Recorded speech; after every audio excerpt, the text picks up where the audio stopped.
معزز ناظرین، مظہر حسین سید آپ سے مخاطب ہے اور آپ دیکھ رہے ہیں آن لائن اردو ٹیچنگ۔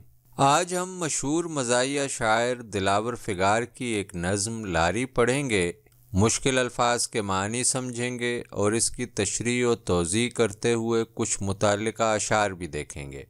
تو آئیے شروع کرتے ہیں۔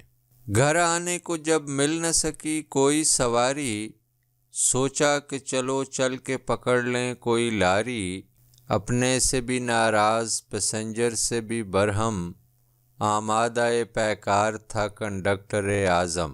مشکل الفاظ کے معنی: لاری، بس، پیسنجر، مسافر، سواریاں، برہم، ناراض، غصے میں، آمادہ پیکار، جھگڑے کے لیے تیار، کنڈکٹر اعظم، کرایہ لینے والا، مغرور کنڈکٹر جو اپنے آپ کو دوسروں سے برتر سمجھتا ہے۔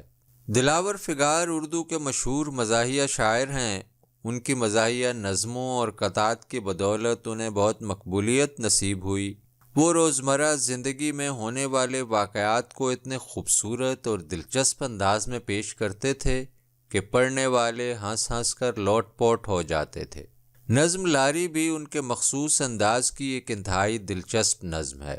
ان اشعار میں وہ کہتے ہیں کہ ایک روز میں گھر واپس آ رہا تھا، لیکن کوشش کے باوجود مجھے کوئی مناسب سواری نہیں مل سکی۔ میں نے سوچا کہ چلو کسی بس کے ذریعے ہی گھر واپس چلتے ہیں۔ جب میں ایک عوامی بس میں سوار ہو گیا تو میں نے دیکھا کہ یہ ایک پرانے ماڈل کی انتہائی خستہ حال بس ہے اور اس کے کنڈکٹر کو بھی بات کرنے کا سلیقہ نہیں ہے۔ وہ تمام مسافروں سے غصے میں بات کر رہا تھا۔ ایسا لگتا تھا کہ وہ مسافروں سے ہی نہیں بلکہ خود سے بھی ناراض ہے۔ وہ انتہائی مغرور شخص تھا اور ہر شخص سے لڑائی کرنے پر تلا ہوا تھا۔ دلاور فگار نے ان اشعار میں یہ بتایا ہے کہ وہ بس میں مجبوری کی حالت میں سفر کر رہے تھے کیونکہ انہیں گھر واپس آنے کے لیے کوئی مناسب سواری نہیں مل سکی، اور وہ کنڈکٹر کے رویے کو بھی موضوع بناتے ہیں کہ وہ بہت جھگڑالو قسم کا مغرور شخص ہے۔ کسی شاعر نے ایسی ہی ایک خستہ حال بس کے بارے میں کہا ہے: ادھر کا مسافر ادھر ہو رہا ہے، کراچی کی بس میں سفر ہو رہا ہے۔ اگلے اشعار دیکھتے ہیں۔ اس سوچ میں تھا بس کو چلائے نہ چلائے، ڈر تھا کہیں رستے میں دھرا ٹوٹ نہ جائے، جب چڑھ گئی ہر ایک سواری پہ سواری، اس وقت دھماکے سے روانہ ہوئی لاری۔ مشکل الفاظ کے معنی: دھرا، محور، ایکسل، لوہے کی وہ سلاخ جس پر پہیہ گھومتا ہے۔ ان اشعار میں دلاور فگار بس میں سوار ہونے کے بعد پیش آنے والے واقعات کو بیان کرتے ہیں۔ وہ بتاتے ہیں کہ کنڈکٹر نے بس کی گنجائش سے کہیں زیادہ سواریاں بس میں بٹھا لی ہیں۔ یوں لگتا ہے کہ جیسے سواری پر سواری چڑھی ہوئی ہو۔ ایسے عالم میں مسافروں کا سانس لینا بھی دشوار ہو رہا ہے۔ ڈرائیور نے جب یہ صورتحال دیکھی تو وہ بھی پریشان ہو گیا کہ اب بس کو چلائے یا نہ چلائے، کیونکہ بس پر اس کی بساط سے کہیں زیادہ بوجھ ڈالا جا چکا تھا، اور ڈرائیور کو یہ خطرہ تھا کہ رستے میں کہیں بس کا دھرا یعنی ایکسل ہی نہ ٹوٹ جائے۔ بس بہت پرانی تھی اور اس پر بہت زیادہ سواریاں بٹھا لی گئی تھیں۔ آخر کار جب مسافر تنگ آ گئے اور انہوں نے شور مچانا شروع کر دیا تو ڈرائیور نے ہمت کر کے بس چلا دی، لیکن جیسے ہی بس سٹارٹ ہو کر چلی، یوں لگا کہ جیسے کوئی دھماکہ ہو گیا ہو۔ جب بس کے تمام پرانے پرزوں کی آواز یکدم آئی اور بس چلنے سے مسافروں کو دھچکا لگا تو سب خوفزدہ ہو گئے کہ جیسے کوئی دھماکہ ہو گیا ہو۔ اس طرح بس کے سفر کا آغاز ہوا اور بس بالآخر چل پڑی۔ ضمیر جعفری نے ایسی ہی ایک بس کے بارے میں کچھ یوں کہا ہے: چلی تو مسافر اچھلنے لگے ہیں، جو بیٹھے ہوئے تھے وہ چلنے لگے ہیں۔ اگلے اشعار کی طرف بڑھتے ہیں۔ اللہ رے لاری کی وہ اٹھلاتی ہوئی چال، میکے سے دلہن چلنے لگی جانب سسرال، لاری کو گوارا ہی نہ تھی منت مہمیز، آزاد طبیعت تھی کبھی سست کبھی تیز۔ مشکل الفاظ کے معنی: اٹھلاتی ہوئی، مٹکتی ہوئی، ناز اور نخرے سے چلتی ہوئی۔ میکے، دلہن کے والدین کا گھر، سسرال، عورت کے ساس سسر کا گھر۔ منت مہمیز، تیز چلنے کی التجا۔ مہمیز لوہے کا کانٹا جو سواروں کی ایڑی پر لگا ہوتا ہے، جس سے وہ گھوڑے کو ایڑ لگاتے ہیں تاکہ وہ تیز چلے۔ آزاد طبیعت، مرضی کی مالک جسے قابو نہ کیا جا سکتا ہو۔ ان اشعار میں دلاور فگار بس کے سفر کا احوال بیان کرتے ہیں۔ وہ بس میں بیٹھ گئے ہیں اور خدا خدا کر کے بس چل پڑی ہے۔ اب وہ بس کیسے چل رہی ہے اس کا نقشہ کھینچتے ہیں۔ وہ کہتے ہیں کہ بس ناز و ادا اور نخرے سے مٹک مٹک کر چل رہی ہے، ایسا لگتا ہے ایک نئی نویلی دلہن اپنے میکے سے سسرال جا رہی ہو۔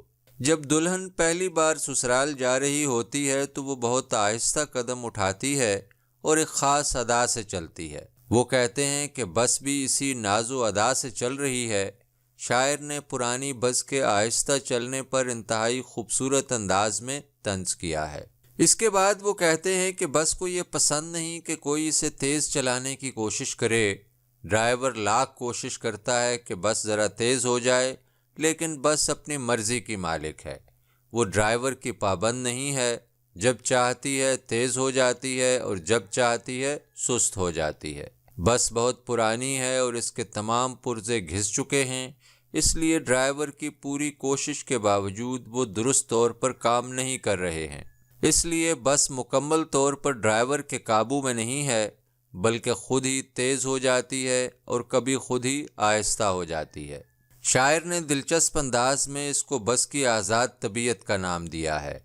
ایسی ہی ایک گاڑی کے بارے میں ایک شاعر نے کہا ہے، پرانے ماڈلوں میں کوئی اونچی ذات رکھتی ہے، ابھی پچھلی صدی کے بعض پرزہ جات رکھتی ہے، غم دوراں سے اب تو یہ بھی نوبت آ گئی اکثر، کسی مرغی سے ٹکرائی تو خود چکرا گئی اکثر۔ اگلے اشعار دیکھیے۔ رستے میں ہر افتاد و مصیبت کا تھا امکان، لاری ہی پہ لکھا تھا کہ اللہ نگہباں، سیدھی عدم آباد کو جاتی تھی یہ لاری، مخلوق کو خالق سے ملاتی تھی یہ لاری۔ مشکل الفاظ کے معنی: افتاد، سانحہ، حادثہ، مصیبت، ناگہانی آفت۔ اللہ نگہباں، اللہ ہی حفاظت کرنے والا ہے۔ عدم آباد، اگلا جہان، قبرستان، موت کے منہ میں۔ مخلوق، لوگ، اللہ کے بندے۔ خالق، بنانے والا، خدا۔ دلاور فگار نے ان اشعار میں ایک عوامی بس کے سفر کا احوال بیان کیا ہے۔ وہ کہتے ہیں کہ اس سفر کے دوران ہر وقت یہ خطرہ موجود تھا کہ اب کوئی مصیبت آئی اور اب کوئی حادثہ ہوا۔ بس انتہائی پرانی ہے، جس کی وجہ سے یہ خدشہ بھی موجود ہے کہ اس کا کوئی پرزہ ٹوٹ جائے گا، بس خراب ہو جائے گی یا اسے کوئی حادثہ پیش آ جائے گا، کیونکہ بس ڈرائیور کے قابو میں بھی نہیں ہے۔ سارا سفر اسی خوف کے زیر اثر کٹتا ہے کہ نہ جانے کب کیا ہو جائے۔ شاعر کہتے ہیں کہ بس پر یہ بھی لکھا ہوا تھا کہ اللہ نگہباں، یعنی کنڈکٹر اور ڈرائیور نے سواریوں کو محفوظ طریقے سے منزل تک پہنچانے کا کوئی انتظام نہیں کیا تھا، بلکہ خراب اور کھٹارا بس چلا رہے تھے اور گاڑی پر اللہ نگہبان لکھ کر یہ بتا رہے تھے کہ ہماری کوئی ذمہ داری نہیں ہے، اللہ ہی تمہیں صحیح سلامت منزل تک پہنچائے تو پہنچائے، ورنہ ہم نے تو تمہیں اگلے جہان پہنچانے کا بندوبست کیا ہوا ہے۔ شاعر کہتے ہیں کہ یوں لگتا تھا کہ یہ بس ہماری منزل کی طرف نہیں جا رہی، بلکہ اگلے جہان کے سفر پر جا رہی ہے۔ یہ ہمیں قبرستان ہی اتارے گی، یہ ہمیں ہمارے عزیز و اقارب اور گھر والوں سے نہیں ملوائے گی، بلکہ سیدھی خدا سے ہی ملوا دے گی۔ شاعر نے اس سفر میں موت کے خطرے کو بھی انتہائی دلچسپ پیرائے میں بیان کیا ہے۔ ایسی ہی ایک گاڑی کے چلنے کی کیفیت کو ایک شاعر نے یوں بیان کیا ہے، یہ چلتی ہے تو دو طرفہ ندامت ساتھ چلتی ہے، بھرے بازار کی پوری ملامت ساتھ چلتی ہے۔ معزز ناظرین، امید ہے آج کی ویڈیو آپ کو پسند آئی ہوگی اور آپ نے اس سے بہت کچھ سیکھا ہوگا۔ اس ویڈیو کو لائک کیجیے گا، شیئر کیجیے گا اور کمنٹ باکس میں اپنی رائے ضرور دیجیے گا۔ اگر آپ نے اس چینل کو سبسکرائب نہیں کیا تو سبسکرائب لازمی کیجیے گا تاکہ آئندہ آنے والی ویڈیوز آپ کو بر وقت مل سکیں۔ مزید کسی موضوع پر ویڈیو درکار ہو تو آپ کمنٹ باکس میں بتا سکتے ہیں۔